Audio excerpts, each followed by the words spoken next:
כשהסתלק רבי נתן לעולמו, ולא ידע מזה עדיין חברו, ראה אותו רבי נפתלי בחלום, והמראה נורא והיום. הוא ראה את רבי נתן רץ, אז שאל את חברו הנערץ, ידידי, לאן אתה רץ? אוי תגיד לי, לאן אתה רץ? אני רץ ישר לרבנו, אני רץ ישר לרבנו, אני רץ ישר לרבנו, אני רץ ישר לרבנו. כבר חלפו מאז הרבה שנים, העולם מלא בבלבולים מפורסמים, מטעים את העולם, שהאמת נמצאת רק אצלם. כשחסידים רצים אחר המפורסם, ושוכחים שיש רבנו בעולם, כשהאור נסתר ונעלם. אני נזכר ברבי נתן, אני רץ ישר לרבנו, אני רץ ישר לרבנו, אני רץ ישר לרבנו, אני רץ ישר לרבנו.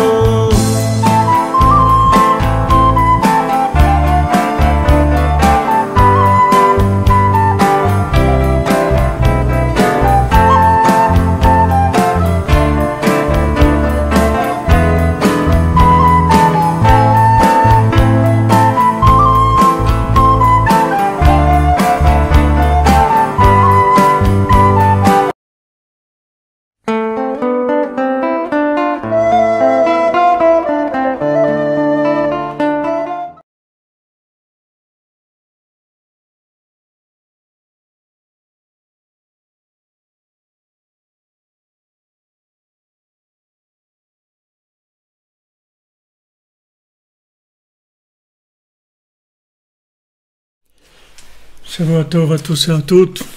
Bezrat Hashem, une excellente semaine. J'espère que vous avez passé un bon Shabbat. Vous avez eu le temps de vous ressourcer un petit peu dans la joie. Alors, Bezrat Hashem, on va faire le shiur le nishma de notre ami Israël Pinto, alav shalom, Israël Ben Chaim, pour la refoua shlema de Guy Nissim Ben Amou et de Bernard Cohen Tzion Ben Zala, de Rav Israël Yitzhak Ben Fortuné, de David Ben Mesoda Cohen, de Laura Alia Estecha Vatraya Daniel, Laurent Sultana Badrachel, et tous les malades, Bezrat Hashem, qui ont une foi shlema. Qu'on n'ait que des bonnes nouvelles de tout le monde, qu'on puisse, Bezrat Hashem, changer de cap complètement. Que le cap il change complètement, qu'Hachem il lance sa miséricorde. Dans tous les domaines, ça peut prendre très très vite, beaucoup plus vite que le gilet jaune. Et ça va être, Bezrat Hashem, ça va monter en exponentiel, sans jamais s'arrêter. Hachem il se fatigue pas. Une fois que ça prend, alors ça va prendre, Bezrat Hashem. Comme Rabbeinu l'a dit, mon petit feu il va brûler jusqu'à la venue du Mashiach. Ce petit feu il va incendier le monde, il va incendier le monde de lumière, d'apaisement, de réconfort, de chaleur, d'affection, d'amour, de sagesse, de shalom, d'entraide et de communication, Bezrat Hashem. Alors voilà, dans notre Torah 52, on va étudier un passage dans... On va étudier dans un sefer qui s'appelle le Biur HaLikutim, sur la Torah 52. C'est disons, l'explication la plus profonde qui est sur qui soit écrite en tout cas sur l'enseignement 52. Donc, on Bezrat Hashem, avec l'aide de Rabbeinu et l'aide du ciel de Rabbeinu, qu'on arrive à essayer d'approcher le plus possible l'explication. Et bon, alors Biur al-Ekutim a été écrit par Avraham ben Rav Nachman, dont je vous ai parlé. Il y avait Rabbi Nachman, Rabbi Nathan, Rav Nachman Tulshiner et Rav Avraham ben Rav Nachman, qui est le dernier de ceux qui ont écrit vraiment sur l'enseignement de Rabbi Nachman des choses profondes et des découvertes à l'intérieur des textes. Après, tout ce qui vient après, c'est juste des applications. Mais là, c'est vraiment l'éclaircissement des enseignements, l'approfondissement des enseignements. Et Rav ben Rav Nachman, il est connu pour être quelqu'un qui a été très très loin et très profondément dans la compréhension des textes de Rabbi Nachman et de Rabbi Nathan, puisque tout ce qu'il a découvert en compréhension, c'est par le fait qu'il était plongé tout le temps dans les écrits de Rabbi Nathan et de Rabbi Nachman, bien que c'était un très grand érudit dans la Kabbalah, dans tout. Et il a vécu les périodes difficiles du Ham Israël, puisque il est décédé à Ouman alors qu'il habitait en Israël. Il revenait tous les ans à Ouman, et puis quand il y a la Première Guerre mondiale qui a éclaté, alors il a pas pu retourner, il est resté à Ouman et il est décédé la 5e bougie de Hanouka. Donc ces enseignements, ils sont très profonds. Comme je vous l'ai dit, c'est le dernier qui a eu la Megillat Starim, c'est-à-dire qui a eu le récit de la venue du Mashiach qui a été écrit par Rabbi Nachman. Rav Shmuel Horowitz, il n'a pas connu Maxime, Shavuaton, mon ami.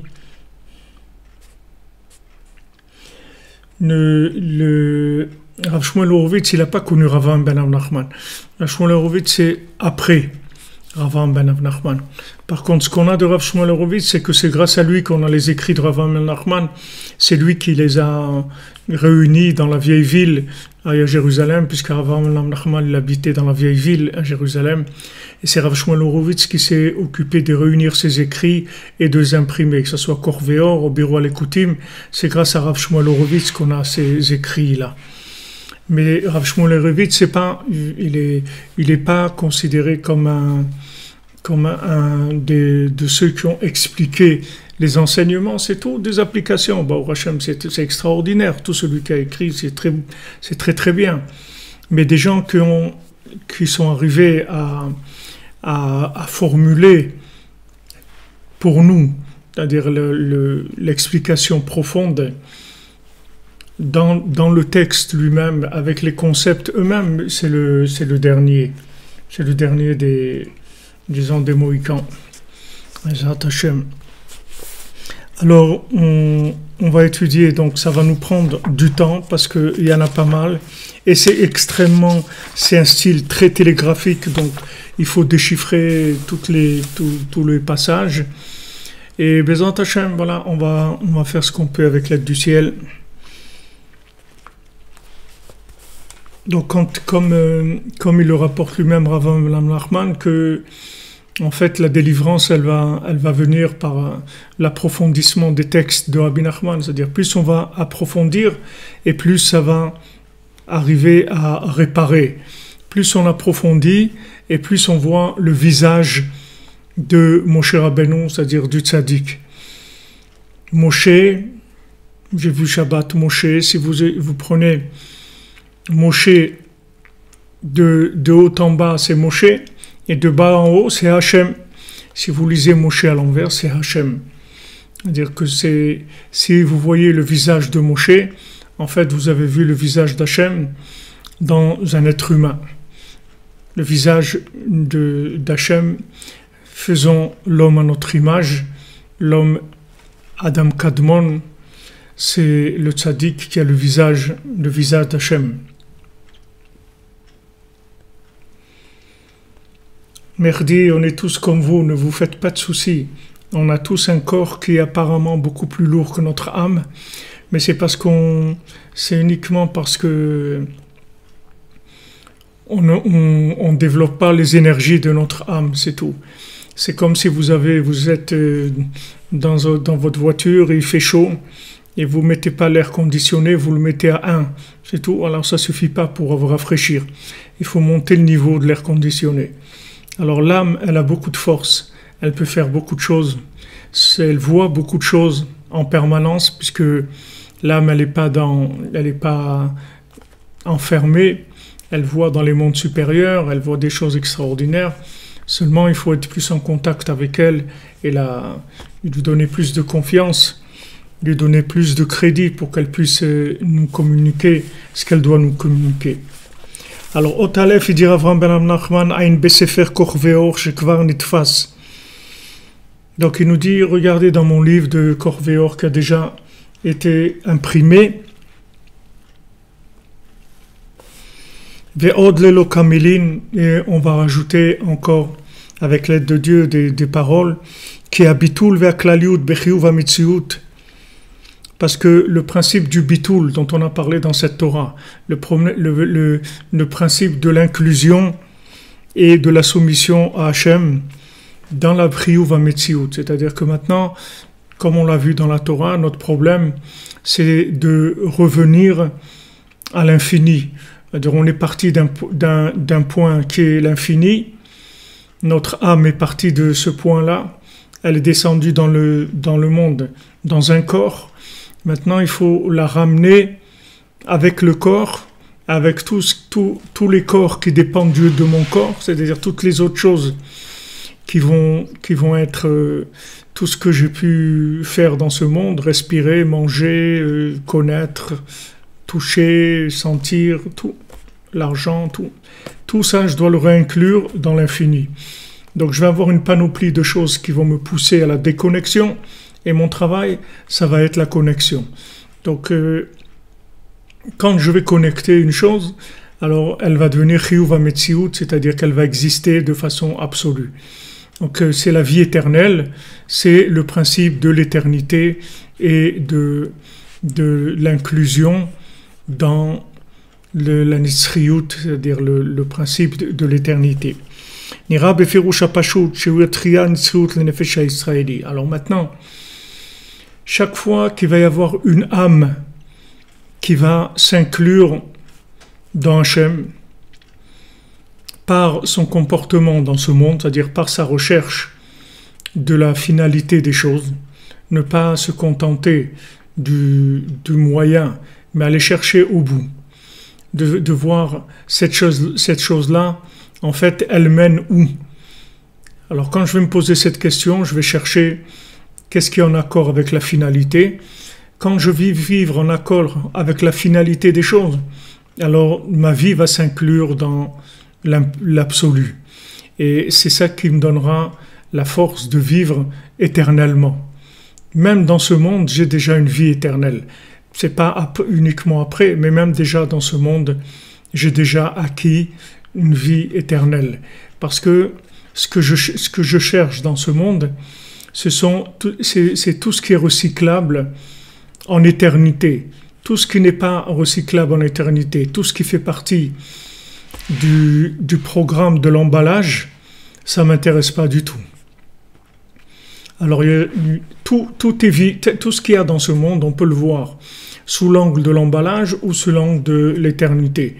C'est-à-dire, on peut prendre l'emballage de l'argent, on peut prendre l'emballage de la connaissance, on peut prendre l'emballage du mariage, on peut prendre l'emballage des enfants, on peut prendre l'emballage d'Eretz Israël, on peut prendre tout, on peut prendre l'emballage. On peut prendre l'emballage de l'être humain qui va nous servir, son emballage, on va se servir de lui, de ce qu'il est, de ce qu'il représente, de ses énergies, etc. Ou on va chercher à l'intérieur. Donc c'est là où on a notre libre arbitre et c'est là qu'il faudra faire nos choix. Donc on a tous des possibilités extraordinaires qui nous sont fournies par notre âme, mais il faut aller chercher un petit peu plus loin que l'emballage. L'emballage va nous renseigner en général sur ce qui est à l'intérieur, comme l'écorce d'un fruit en général, elle a un rapport avec le fruit. Si on prend l'écorce d'une orange ou d'une banane ou autre, elle a un rapport avec le fruit. Donc elle va un peu nous renseigner sur le fruit, mais c'est pas le fruit. Donc si je cherche l'intérieur, je me connecte avec l'éternité et je m'inclus dans l'éternité avec la chose qui m'a servi à me connecter. D'accord? Donc maintenant, Moshe Rabbeinu, il arrive en Égypte, il dit à Paro, voilà, je suis venu libérer les enfants de Dieu. Alors Paro dit, moi je le connais pas, ton Dieu, etc. Alors Moshe Rabbeinu nous dit, c'est lui qui m'envoie. Et il a décidé de libérer son peuple, ses enfants, Béni Bechori, mon fils aîné. Maintenant, Paro, il est sceptique et bien sûr, il n'est pas intéressé, puisque ils lui ont construit des grandes villes, Pithom, Ramsès, des villes de commerce, là où ils stockent toutes ces choses. C'est sûr que quand Moshe, quand le tzaddik, il vient chercher le bien qu'il y a dans chacun, et il dit à Paro, je suis venu le libérer, c'est sûr que Paro, il n'est pas intéressé, parce que Paro, il vit à travers ça. Paro, il vit à travers ça. Comment il va vivre Paro s'il n'a pas d'esclaves? Comment ils vont vivre les pays s'ils ne volent pas les autres? Comment ils vont avoir des niveaux de vie qui dépasse 5 fois celui d'un être humain moyen? Il faut bien qu'ils volent des gens. Comment ils vont faire? Il faut bien qu'ils exploitent les gens. Sinon, ils vont pas maintenir leur niveau de vie. Ils vont être moyens comme tout le monde. Ils veulent pas être comme tout le monde. C'est des niveaux de vie très élevés. Donc pour ça, il faut aller prendre ce qui revient à l'autre et le rendre esclave. Donc cette façon de voir les choses, elle n'est pas nouvelle, c'est depuis tout le temps qu'il y a ça. Et seulement, plus le tzaddik, il est grand, plus Moshe Rabbeinu se révèle, et plus il va délivrer le monde. C'est-à-dire qu'il va arriver un moment où plus personne ne pourra nous rendre esclaves.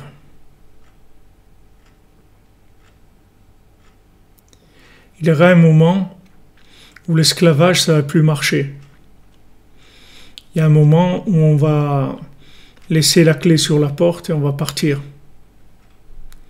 Pourquoi? Parce qu'on va sentir que on est libre. Qu'est-ce qui fait sentir cette liberté?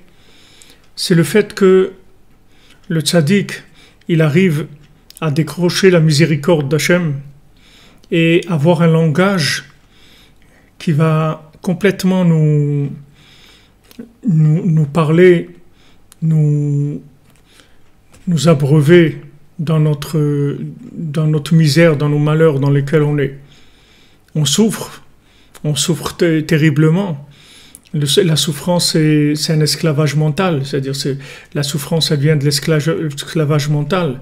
Toute la souffrance, elle vient du fait que l'esprit est emprisonné. C'est ça qui fait souffrir les gens. Parce que les gens ils croient qu'ils sont obligés de souffrir, qu'ils sont obligés de supporter ça. Il y a l'esclavage. Maintenant, quand on veut lever la tête, alors Paro, il dit, ah bon, vous voulez lever la tête, ça veut dire que vous avez du temps à perdre. Donc maintenant, vous allez chercher aussi la paille pour fabriquer les briques. Je ne vais plus vous la donner. Alors, c'est très dur parce que d'un côté, Hachem, il envoie Moshe pour libérer les gens, pour libérer le bien. Et à ce moment-là, Paro, il se renforce encore plus, il attaque encore plus dur. Parce qu'il voit qu'il va perdre sa source de bénéfices. Paro, il arrive à s'enrichir et au-delà de la moyenne. Donc il est très énervé. Alors il dit, il n'est pas question, je vais les rendre encore plus esclaves. Hachem, il dit, attends. Mon cher Rabbeinu dit, mais c'est pas normal, je suis venu pour les délivrer, regarde, c'est pire.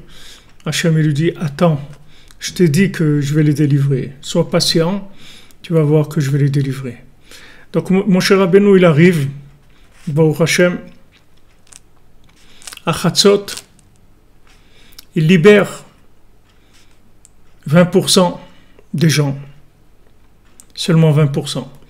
80%, ils n'ont pas pu suivre le message de Moshe Rabbeinu. C'était pas assez clair pour mettre les pieds en marche. Il y avait pas, le message, il n'était pas assez clair. Il n'est pas arrivé. Pourquoi il n'est pas arrivé? Parce que, si vous voulez, la conception qu'il a eue de la miséricorde d'Hachem, elle n'était pas assez parfaite pour pouvoir convaincre chacun que ça va marcher, qu'il est capable et que ça va marcher. On peut faire du coach, on peut dire à des gens, voilà, mais tu sais, il faut que tu te renforces, il faut que tu essayes, il faut que tu aies confiance. On peut faire du coach. Mais arriver à donner à quelqu'un la conviction, l'énergie de se mettre en marche en ayant confiance en lui, en ayant confiance dans le tzaddik, en ayant confiance dans Hachem, ça c'est autre chose, c'est un autre niveau. Alors Moshe Rabbeinu, il est arrivé à sortir 20%. Et ces 20%, ils ne sont pas rentrés en Eretz Israël. Il n'y a que Alev Ben Yefoune, Shua Benoun, quelques-uns qui sont rentrés. Le reste, ils ne sont pas rentrés. Ils n'ont pas pu. Parce que uniquement quand ils ont commencé à faire les papiers pour rentrer, c'est-à-dire quand ils ont commencé à mettre en place le côté pratique de passer d'un Égyptien à un Ish israéli, c'est-à-dire quelqu'un qui va vivre dans le palais royal, il sort d'Égypte, il va aller vivre dans la terre où il y a la présence divine de façon intense 24 heures sur 24. Ce passage-là, il était très difficile aussi. Donc même ces 20%, ils ne sont pas arrivés à le faire. Tout ça parce que le message, il n'était pas assez clair pour pouvoir convaincre de façon totale.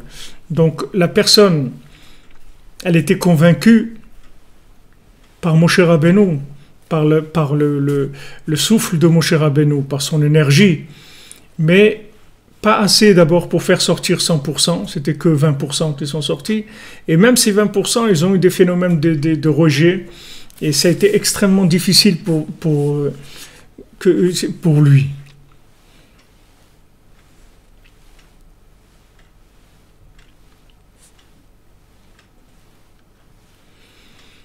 Si c'est la volonté d'Hachem que ça soit limité, non, c'est pas la volonté d'Hachem, c'est toujours de terminer.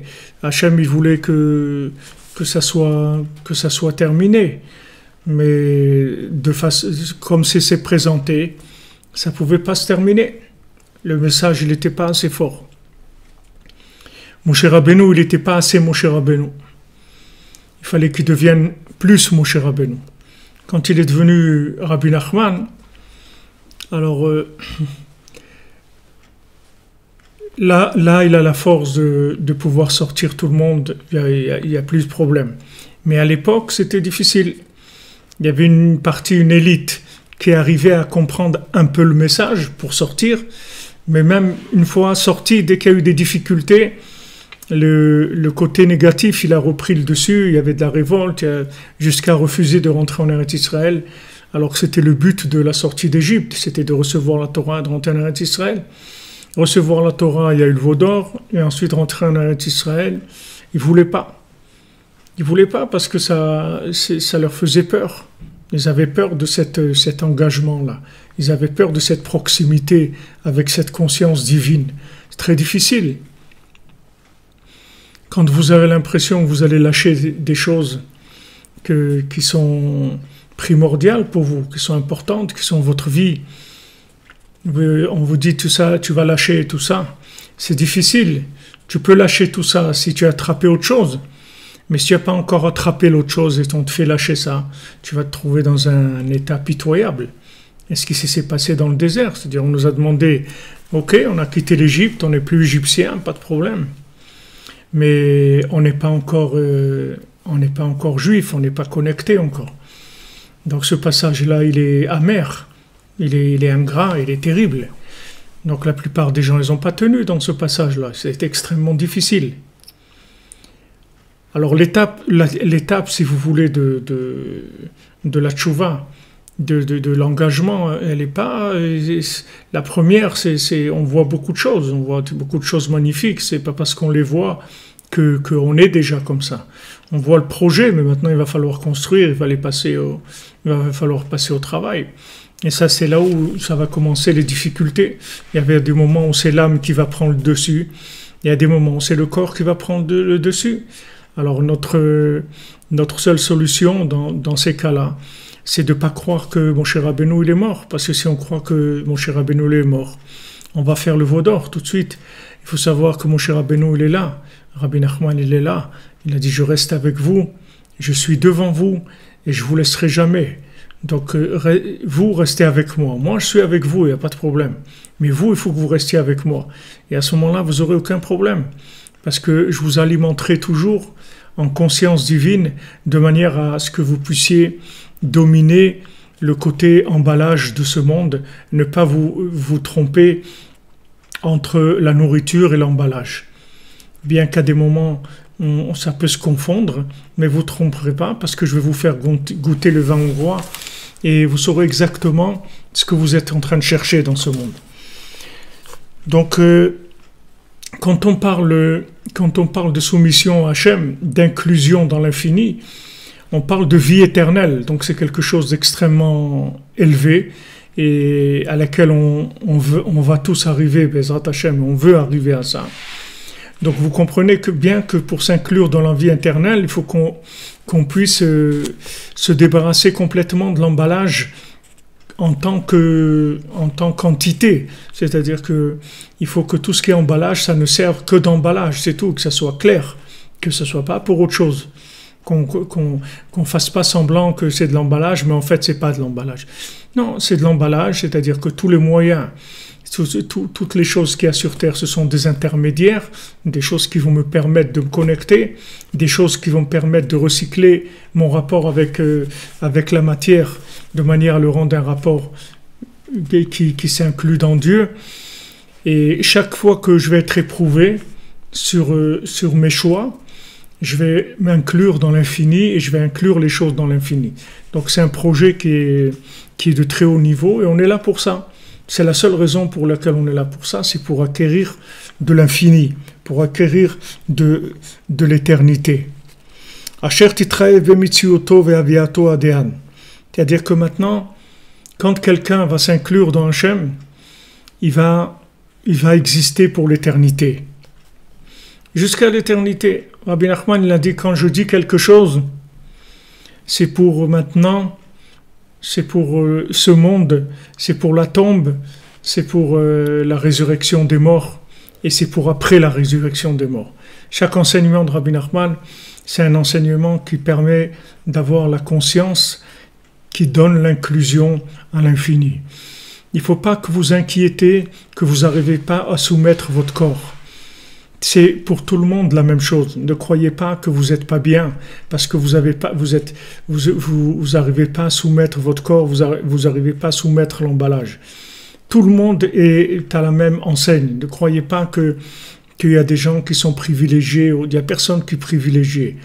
La seule chose qui manque, c'est la conscience, la vision des choses. C'est-à-dire que si vous n'avez pas le discernement, c'est impossible de dominer le corps. Il faut un discernement. Ce discernement, le tzaddik qui donne le da'at. Le tzaddik qui donne le da'at. Vous voyez, Moshe Rabbeinu, la valeur numérique de Moshe, Rabbi Nachman dit, c'est 345. La valeur numérique de Shmad, qui est la destruction, c'est 344. Shmad. Shin, Mem Dalet, 344. La valeur numérique de Ratson, c'est-à-dire c'est 346. C'est-à-dire que qu'est-ce qui fait le tzaddik? Le tzaddik, il fait passer la personne du côté de la destruction au côté de la construction. C'est-à-dire il fait passer d'un côté à l'autre. C'est ça le travail du tzaddik. Donc, Ratson, oui, Resh 200, tzaddik 90, 290, Vav 296, 50, 346. Donc, Moshe Rabbeinu 345, Shmad 344, Ratson 346. Moshe se trouve entre Shmad et Ratson. C'est-à-dire que Shmad, qu'est-ce que le mot Shmad, ça veut dire destruction. C'est la définition de l'emballage. L'emballage, il finit à la poubelle, d'accord? Donc l'emballage, il va être détruit. Dans le meilleur des cas, il va être recyclé, d'accord? Ce qui va être notre travail. Donc, Moshe Rabbeinu est au milieu. Quand il nous voit qu'on tend à aller vers le Shmad, il nous récupère et nous amène vers le Ratson. Le Ratson, ça veut dire qu'il nous amène vers le vouloir de la vérité. Maintenant, si vous voyez que vous n'arrivez pas à vivre encore la vérité dont vous êtes convaincu, il ne faut pas vous inquiéter. Le principal, c'est que vous ayez voté pour, c'est-à-dire que vous soyez pour cette chose-là, que vous soyez convaincu que c'est pour cette chose-là. Donc, maintenant, on a des vêtements qui sont, comme Rabbi Nachman l'explique, il dit des vêtements souillés, des bgadim tsoim. Tsoim, justement en français, souillé, ça doit venir de là, que de bgadim tsoim. Qu'est-ce que c'est ces bgadim tsoim? Ce sont des vêtements qui se sont salis. Nos vêtements, ils se sont salis. Nos vêtements, c'est la perception des choses. La perception des choses, elles sont salies. Comme si vous avez un pare-brise sur lequel il s'est accumulé beaucoup de choses qui ne sont pas propres, avec des couleurs, avec des trucs et tout, et ça vous empêche de voir clair. Donc ces vêtements-là, les vêtements, c'est ce qui nous permet de fonctionner dans ce monde. Donc ces vêtements, ils sont souillés par tout ce qu'on a passé, par tout ce qu'on a vécu, par la façon dont on est né, la façon dont on a grandi, ce qu'on a mangé, ce qu'on a vu, tout ce qu'on a pu faire dans notre vie qui a souillé nos vêtements. Donc maintenant, il va arriver un moment où on va avoir une conception de la vérité, que Hachem il va avoir pitié de nous, et que le tzaddik qui va nous transmettre une certaine vision claire des choses, et on va mettre nos pieds en marche pour essayer de sortir de l'obscurité pour aller vers la vérité. Maintenant, quand on va commencer à sortir, bien qu'on ait vu la vérité, bien qu'on soit convaincu, il faut nettoyer ses vêtements, parce que ces vêtements, ils empêchent d'avoir une vision assez claire des choses, de manière à ne plus avoir de doute sur la marche à suivre. C'est-à-dire qu'il y a toujours des doutes qui vont revenir. Ces doutes, ils ne sont pas par rapport à ma conscience, ils ne sont pas par rapport à moi-même, ils sont par rapport au fait que mes vêtements ils sont sales. Ces vêtements qui sont souillés, qui sont sales, ça va mettre un certain temps pour se nettoyer. Alors, la période la plus difficile, c'est celle-là, c'est entre l'Égypte et Israël, c'est la période de nettoyage. C'est le plus dur, parce que comme on a en fait, c'est ce qu'il y a de plus difficile, de plus ingrat, parce que on n'a plus les plaisirs de l'Égypte, puisque maintenant on a vu ce qu'on a vu. Donc maintenant on ne peut plus avoir du plaisir de façon 100%, c'est fini, puisqu'on a vu ce qu'on a vu. La preuve, on est sorti. Donc on ne peut plus avoir du plaisir. Et d'un autre côté, on n'a pas une vision encore qui est claire. On n'a pas une vision claire, on n'a pas un discernement clair des choses, puisqu'on n'est pas encore rentré en Eretz Israël, c'est-à-dire on n'est pas rentré encore dans les visions, si vous voulez, dépasser les visions complètement débarrassées de toute notion d'emballage qui va venir nous importuner. On se trouve entre les deux. Ce passage-là, il est difficile. Il est ingrat et il fait souffrir beaucoup. Mais on n'a pas le choix. Si vous voulez passer de l'autre côté, il n'y a pas d'autre possibilité.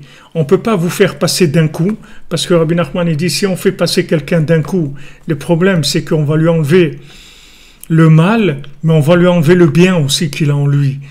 C'est-à-dire qu'il va se trouver paumé complètement, il ne va plus savoir qui il est, du tout, parce que le bien et le mal, ils sont mélangés chez lui. Et si on veut les arracher d'un coup, on va les arracher les deux en même temps, parce qu'ils sont enchevêtrés l'un dans l'autre. Donc on est obligé de passer un moment où ils vont se séparer. Pendant cette période-là de tri, c'est une période qui est ingrate, qui est difficile. Et il faut s'accrocher, et il faut avoir confiance en soi. Et il faut savoir que c'est normal qu'on passe par cette période-là. On ne peut pas arracher d'un coup, c'est impossible. Donc on va doucement, mais on est Baruch Hashem, dans la bonne direction, c'est ça le principal. On ne revient pas en arrière.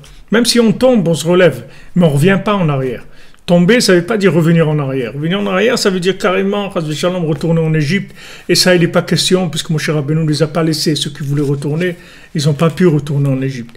Il n'y a pas c'est un point de non-retour, c'est fini. Seulement, la période de transaction, elle est un petit peu difficile. Oui, si quelqu'un, voilà ce que vous dites, Mlle Frima, c'est-à-dire si quelqu'un, il va trop vite, il va perdre sa personnalité, c'est-à-dire il va perdre ce qu'il est, c'est-à-dire qu'il va devenir un zombie, il sait plus où, il se maîtrise plus, c'est pas qu'il se maîtrise plus dans le mal, c'est-à-dire il est plus lui-même, il a plus sa dignité à lui, sa force à lui, sa croyance en lui-même, alors que tout ce qu'il a de bien, c'est éternel ce bien-là. Seulement, comme il a voulu arracher le mal trop vite, il a arraché le bien qu'il y avait avec. Vous savez, des fois, comme ça, vous n'avez pas... Des fois, quelqu'un il veut enlever une étiquette et en enlevant l'étiquette, il abîme la chose parce qu'il n'a pas la patience de nettoyer, d'enlever avec de l'acétone ou un truc doucement. Alors, il arrache aussi une partie de la chose. Donc, Rabbi Nachman, il dit, on ne va pas faire ça et on ne veut absolument pas faire ça. Donc, on va aller doucement. Cette période-là, où il va y avoir la transformation, c'est une période qui est un peu amère et qui est un petit peu difficile. Mais il ne faut pas oublier qu'est-ce qu'on est en train de viser. On est en train de viser une vie éternelle. On n'est pas en train de viser une chose qui est momentanée. On vise quelque chose d'éternel. On vise l'éternité, donc c'est très important.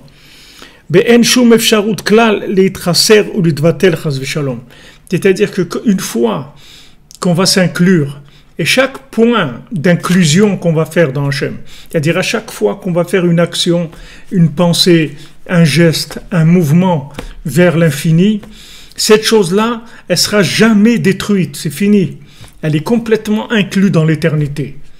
Donc même si j'arrive pas à vivre pleinement cette conscience de l'éternité, même si elle se fait par approche qui sont alternatives, c'est-à-dire c'est alternant, des fois ça va, des fois ça vient, des fois ça va, c'est pas grave. Le principal c'est que je suis dans la direction d'aller vers l'infini. Donc maintenant je glane quelques points sur lesquels je peux, donc je fais le principal comme Rabbeinu il nous l'enseigne dans cette Torah, c'est-à-dire que le principal, c'est que je parle avec Hachem tous les jours, parce que ça, c'est ce qui va le plus déterminer mon engagement, que je vais réitérer chaque jour dans ma discussion avec Hachem. Chaque jour, je vais parler avec Hachem. Chaque jour, je vais renouveler le fait que la seule chose qui m'intéresse, c'est d'être avec lui, c'est tout. Et maintenant, si je fais des bêtises, je demande à Hachem, s'il te plaît, ne regarde pas mes bêtises, parce que les bêtises, elles viennent pas de moi. Elles viennent de la folie qui est rentrée en moi avec tout ce que j'ai pu passer dans ce monde. Mais sache que moi, dans cette folie-là, je suis pas d'accord. Moi, j'ai pas signé sur cette folie, elle m'intéresse pas. Maintenant, c'est difficile de s'en sortir. Donc, je te demande de m'aider. Demande aux tzadikim de m'aider, de prier pour moi. De manière à ce que je puisse arriver à sortir de tous ces vêtements souillés, à nettoyer ces vêtements et à être propre, c'est-à-dire que de plus avoir un emballage qui a été souillé, un emballage qui est complètement propre. Donc chaque point que j'inclus dans l'infini par le bon choix, c'est-à-dire chaque fois que je fais un choix, je suis amené dans une situation où je peux faire quelque chose de pas bien et je le fais pas. ou bien je suis amené dans une situation où il y a quelque chose de bien à faire et je peux ne pas le faire, je le fais. Chaque fois que je fais ce choix, j'inclus dans l'infini, m'inclus dans l'infini.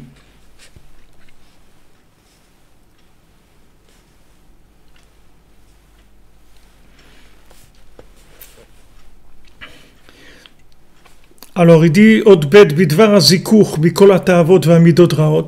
quand Rabbeinu dit de se nettoyer de ce que je vous ai dit là, des vêtements souillés, c'est-à-dire de se nettoyer de toutes les ta'avot, de tous les plaisirs et de tous les mauvais comportements de ce monde. Et on peut s'étonner que Rabbeinu il a sorti de toutes les midot, la mida de l'orgueil, et que l'homme se considère comme ayant une existence en tant qu'ego. Donc Rabbeinu il parle en fait de toutes les ta'avot, de toutes les mauvaises midot. Maintenant dans les mauvaises midot il y a beaucoup de choses, il y a la colère, il y a l'envie, il y a la cupidité, il y a les gens qui sont radins, il y a les gens qui sont goinfres, des gens qui méprisent les autres, il y a beaucoup de problèmes. Rabbeinu il parle de tout et après il fait sortir une seule, c'est l'orgueil, d'accord? L'orgueil, c'est-à-dire se considérer comme étant quelqu'un en tant que non inclus dans l'infini, étant quelqu'un dans ce monde, être quelqu'un dans ce monde, pas être quelqu'un à travers ma connexion à l'infini, mais être quelqu'un dans la déconnexion. Shegam meita muchach lesdaker, que même de ce comportement-là, de l'orgueil, il faut se nettoyer de ça, il faut enlever ça. Parce que même l'orgueil, ça fait partie de toutes les mauvaises midot, tous les mauvais comportements. Vas-y, cours même, et qu'on doit se nettoyer de tous les mauvais comportements. Chez Diber même Trila, dont Rabbeinu il a parlé au début de la Torah. Ve'olam,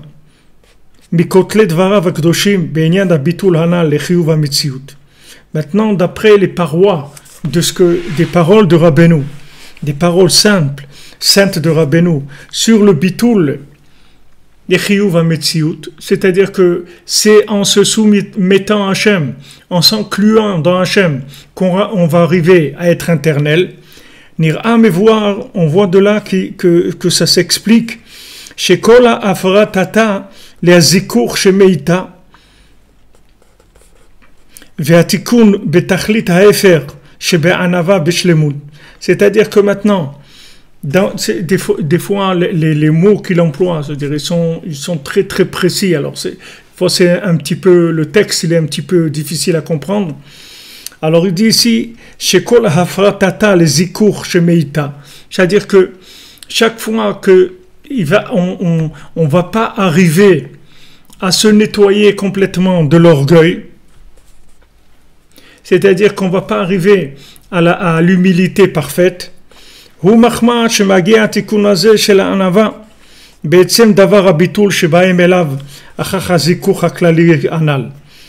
Parce que ce principe-là de l'humilité, elle n'arrive, ça arrive en fait que à la fin, quand on est arrivé à tout nettoyer. Parce que Rabbeinu, dans la Torah, si vous vous souvenez, dans la Torah 52, l'enseignement 52, Rabbeinu, il parle des différentes, il dit voilà, prendre chaque comportement et en parler avec Hachem jusqu'à ce qu'on l'inclue dans l'infini. Après, on passe à un autre comportement. Et à la fin, quand on est arrivé à tout, alors il reste encore quelque chose, c'est l'ego, c'est le côté orgueilleux.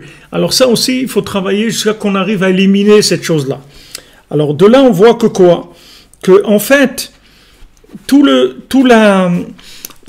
principe de l'orgueil, on pourra pas toucher cette chose-là, on pourra pas réparer cette chose-là tant qu'on n'a pas d'abord arrangé tout le reste, parce que tout le reste, ce sont des choses par rapport à l'orgueil qui vont être beaucoup plus faciles à arranger, parce que l'orgueil, c'est l'existence, c'est le côté existentiel.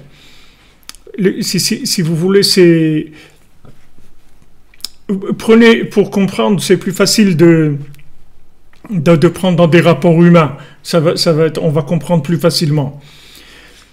Maintenant, si dans des rapports humains, que ce soit un rapport amical, un rapport de travail, un rapport de couple, ce que vous voulez, c'est beaucoup plus facile de laisser tomber une chose qui nous plaît matériellement. Par exemple, je sais pas, on aime manger une certaine chose et notre conjoint maintenant il veut manger une autre chose. On dit ok, alors on va manger ce que tu veux, il n'y a pas de problème. C'est plus facile de laisser tomber quelque chose qu'on a envie de manger pour être en inclusion avec l'autre, pour être bien avec l'autre, d'accord? Pour fusionner avec l'autre. Mais maintenant, quand la personne elle va toucher quelque chose qui est moi-même, c'est-à-dire qui est mon ego même, moi-même, pas le fait que j'aime manger ça, ou que j'aime cette couleur, ou que j'aime cette musique, mais moi-même, c'est-à-dire ce qui représente moi-même, vous allez voir que là, ça va être beaucoup plus difficile de laisser cette chose-là. Ça va être beaucoup plus difficile, parce que là, on va toucher la personnalité de l'individu. Donc ça, c'est déjà une autre dimension.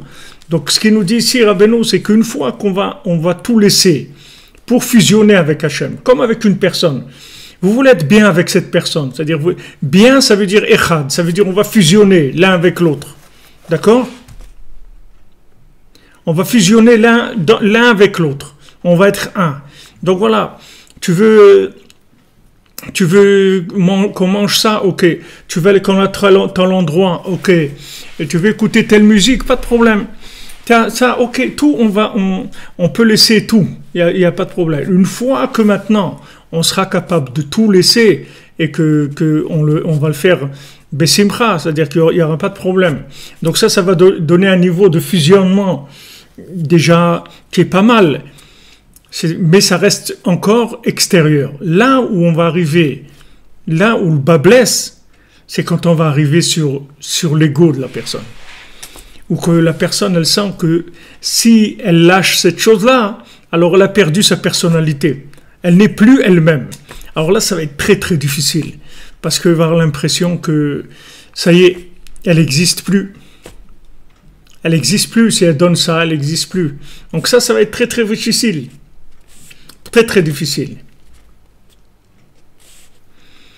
Donc dans les couples, c'est comme ça. C'est pour ça que plus on attend, c'est-à-dire plus on se marie tard, et plus c'est difficile, parce que la personne, elle est construite déjà dans son ego. Quand on a 19-20 ans, on est un enfant, on se rend pas tellement compte de ce que c'est l'ego. Mais quand on a 40 ans, 45 ans, l'ego, il a pris une forme déjà, il a grossi. Donc c'est plus difficile, ça devient beaucoup plus difficile. En tout cas, dans ce qu'il explique ici, Rav Nachman, c'est que maintenant, je ne vais atteindre cette épreuve-là de l'orgueil qu'une fois que j'aurai déjà nettoyé toutes les choses qui sont extérieures. Parce que toutes ces choses extérieures, ce sont tous des examens qui sont avant l'orgueil.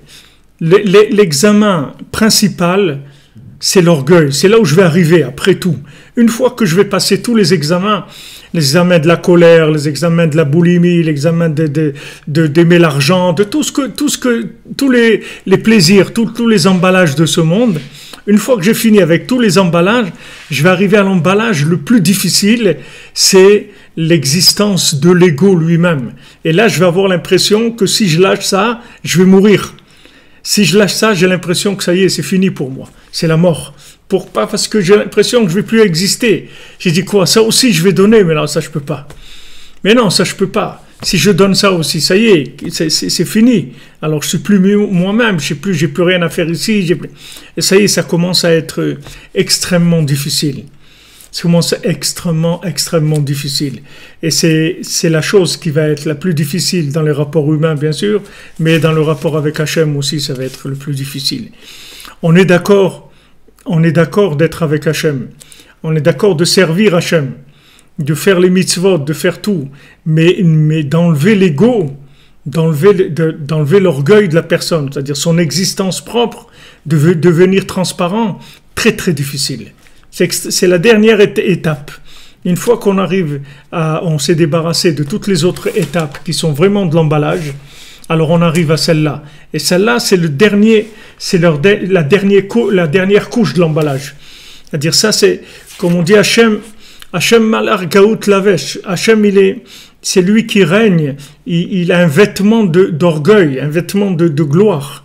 Donc maintenant, quand la personne, il y a un moment où on va se trouver qu'il y a un seul vêtement, c'est lui ou moi. Il n'y a pas d'autre possibilité. Avant, c'est sûr que c'est pas lui, donc il n'y a pas de problème. Je peux le lâcher. C'est-à-dire, ça m'engage, mais ça m'engage pas en tant que personne. C'est pas parce que maintenant je vais dire d'accord que j'écoute plus telle musique ou que je mange plus tel truc, etc. C'est pas ça qui va changer mon ego. Ça va pas changer mon ego. Je peux très bien garder mon ego et faire toutes les mitzvot, il n'y a pas de problème. Mais quand maintenant on va me demander d'enlever ce dernier vêtement-là, c'est-à-dire ce vêtement qui est en fait ou le mien ou le sien, parce qu'on ne peut pas l'avoir tous les deux, alors là ça va être difficile. Là ça va être difficile, ça va demander beaucoup d'idbodedut, beaucoup de miséricorde d'Hachem pour qu'on puisse lâcher cette chose-là. Parce que c'est extrêmement difficile.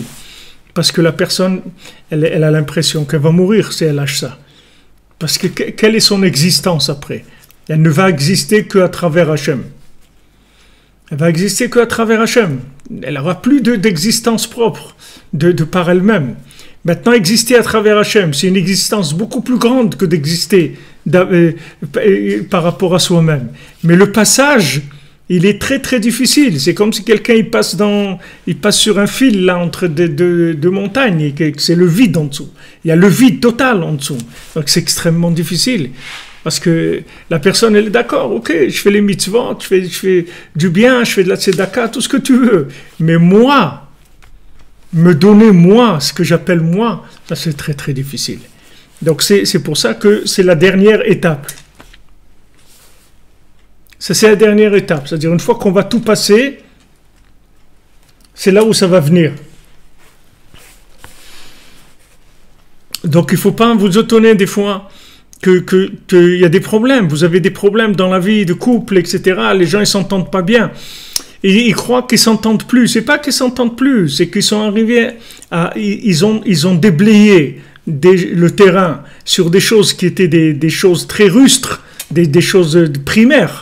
Et maintenant, ils arrivent à toucher des choses qui sont beaucoup plus fondamentales. C'est-à-dire que, est-ce que maintenant, on est un ou on a chacun notre vie, c'est tout. Alors réponds-moi, c'est tout. Voilà, réponds-moi à cette question. Est-ce que maintenant, on est deux individus, on se respecte, c'est-à-dire que je supporte pas l'odeur du poisson, ok, donc tu rentres pas de poisson frais à la maison, ok, pas de problème. J'aime le miel et tout, donc il faut qu'on mange du miel tous les jours, pas de problème. J'aime bien qu'on fasse les courses 3 fois par semaine, pas de problème. J'aime pas qu'on s'habille en bleu, ok, on s'habille pas en bleu. J'aime bien qu'on aille chez mes parents 2 fois par semaine, ok, on va. J'aime bien écouter de la musique comme ça, pas de problème. J'aime bien qu'on achète aux enfants des cadeaux, pas de problème. Tout ça, il n'y a pas de problème. Ça, c'est rien du tout, tout ça. Mais quand on va toucher le fond, ça veut dire maintenant, est-ce qu'on est un ou on est deux? C'est tout, réponds-moi. Est-ce qu'on est deux ensemble ou on est un? C'est là où il va y avoir le problème. Alors les gens, quand ils arrivent à ça, ils croient qu'ils ont un problème, que les problèmes ils sont devenus beaucoup plus difficiles. Mais en fait, ils ne sont pas devenus plus difficiles. C'est que vous avez avancé. C'est pas que c'est plus difficile. Il y a rien de difficile. C'est que vous avez avancé, c'est tout. C'est pas que vous avez des problèmes. C'est que les problèmes d'avant, c'est rien du tout par rapport à ça. Parce que toutes les autres choses, c'était pour arriver à ça. Parce que de dire à quelqu'un, ok, on mange du poisson 1 fois par mois parce que tu n'aimes pas le poisson, tout ça, c'est rien du tout à faire. Ok, il y a des femmes, elles ne supportent pas que leur mari fume à la maison, ou le contraire, des maris ne fument pas. Ok, je ne fume plus à la maison, okay, pas de problème. Alors il croit que ça y est, il dit voilà, tout ce qu'elle me demande, je le fais. Tout ce qu'il me demande, je le fais. Et ça ne marche pas. Donc c'est invivable son truc. Non, c'est pas ça. C'est que ça, c'est juste de la préparation. L'acte principal, c'est qu'on va devenir Echad, c'est tout. C'est quand mon existence elle-même, elle va être remise en question, c'est tout. Mon ego, moi, ce que je suis, je vais le lâcher. Quand j'arrive à lâcher ça, alors là je m'appelle quelqu'un de libre, quelqu'un de grand, quelqu'un de libre. Quand je suis arrivé à lâcher ça. Et ça, c'est très, très difficile. La plupart des gens, ils s'accrochent, ils ne veulent pas lâcher ça. Ils ne veulent pas lâcher ça. Ils sont d'accord sur tout. Tout ce qui est extérieur, pas de problème. On ne mange pas de poisson, on mange de la viande, on ne mange pas de merguez, ce que tu veux. Mais ça, se donner soi-même, très difficile. Très, très difficile. Alors, il ne faut pas croire que c'est un problème qui est insoluble. Il faut savoir que c'est un problème qui est difficile, c'est tout. Mais il n'est pas insoluble. Il va se résoudre avec beaucoup de hitbodedut, beaucoup de ishuvadat, beaucoup de prise de conscience des choses. Jusqu'à qu'on va arriver vraiment à fusionner, qu'on va voir qu'on va fusionner, qu'on n'a rien perdu du tout. Au contraire, on va s'enrichir. On va s'enrichir. Comme si vous prenez une voiture avec une remorque. Ok, tant que la voiture elle est d'accord de tirer la remorque, il n'y a pas de problème. Elle dit d'accord, je tire la remorque. Mais quand on dit que maintenant la remorque elle va devenir la voiture aussi, c'est-à-dire qu'on va rendre la voiture plus grande, que la remorque elle va faire partie de la voiture elle-même. Difficile. La personne elle a l'habitude de vivre comme elle vit et de voir ces choses, etc.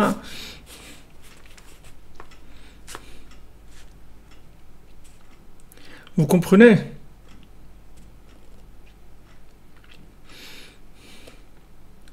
Bien sûr, c'est des gens... Ce que vous demandez, c'est-à-dire que s'il y a des gens qui ne sont pas faits pour être ensemble, il vaut mieux pas se faire de mal non plus, se faire trop de mal. C'est sûr que c'est pas que les gens ils sont pas faits pour être ensemble, c'est que si vous n'avez pas passé les premières étapes, c'est pas la peine d'arriver à celle-là parce qu'elle sera insoluble. Vous n'allez pas commencer à enlever l'orgueil, c'est pas avec ça qu'on commence. Ça on finit avec ça. On commence pas avec ça. Donc si vous voyez que les autres choses, vous n'êtes pas arrivé à les lâcher, alors il faut d'abord lâcher ça, c'est tout. Et tant qu'on a du mal à travailler sur ça, il faut travailler sur ça, sur les choses extérieures. Une fois qu'on aura résolu ces problèmes extérieurs, on va toucher le fond, c'est-à-dire le côté de l'essence de l'individu. Et à ce moment-là, on va voir qu'on est echad. Comme des parents aussi avec un enfant, c'est la même chose. Est-ce qu'un enfant... C'est quoi un enfant? C'est-à-dire, quel est le rapport avec un enfant? Est-ce que l'enfant, c'est quelqu'un qui va me donner du plaisir, qui va me donner de la joie, qui va être le symbole de ma réussite, celui qui a compris ce que j'ai voulu, etc. Ou bien qu'à un moment, je vais le lâcher complètement, il va devenir lui-même, c'est tout. Sans savoir du tout qui c'est, parce que je ne sais pas qui c'est. C'est pas parce que c'est mon enfant que je sais ce qui c'est. Qui c'est? Je sais pas qui c'est. C'est une âme. Elle a sa propre existence. Si elle a décidé de vivre comme ça, je vais l'aider à vivre comme lui il pense, pas comme moi je voudrais qu'il soit. Donc ça aussi c'est très difficile. Combien de gens, ils arrivent même pas, quand ils marient leurs enfants, ils arrivent même pas à les laisser tranquilles. Il faut qu'ils les embêtent après le mariage aussi. Qu'ils aillent les embêter, savoir qu'est-ce qu'ils font, et pourquoi ça, et pourquoi tu fais pas comme ça, et pourquoi ton mari te dit ça, ou pourquoi ta femme elle te fait pas ça, elle te fait pas manger, et pourquoi elle te lave pas ton linge, pourquoi elle t'achète pas des trucs. Ils se mêlent de la vie des autres, des enfants. Ça y est, il faut les lâcher. C'est fini. C'est terminé. Ils sont libres de vivre comme ils ont envie de vivre. Maintenant, si quelqu'un il aime son conjoint et avec le fait qu'il aime, il est capable de laisser tomber beaucoup de choses qui sont des choses que les parents normalement ils disent c'est important, mais pour lui c'est pas devenu important parce qu'il y a d'autres choses qui sont plus importantes. Alors ce sont ses choix, il faut les respecter. Donc Rav Nachman il dit voilà pourquoi maintenant Rabbeinu il sort le principe de l'orgueil de toutes les autres ta'avot, de toutes les autres épreuves de plaisir dans le comportement, c'est que cette chose-là, c'est l'examen final. c'est la thèse, c'est là où la personne elle va écrire la thèse, c'est-à-dire une fois on va voir ce qu'elle a compris de toutes les choses qu'il y a avant. Donc quand on touche ces choses-là, c'est difficile, mais il faut pas non plus dire voilà un truc, ça marche pas. Non, au contraire, tu es arrivé à ça parce que ça marche très bien. Donc tu es arrivé maintenant à une épreuve où il faut que tu trouves vraiment une solution, parce que cette chose-là, elle est extrêmement importante. Parce que c'est ça le véritable début de Echad, du couple. C'est ça le début du couple. Le couple, il devient un couple le jour où ils sont que un. Que Adam et Chava, ils deviennent Adam, une seule chose. Pas que chacun il a une vie parallèle. Donc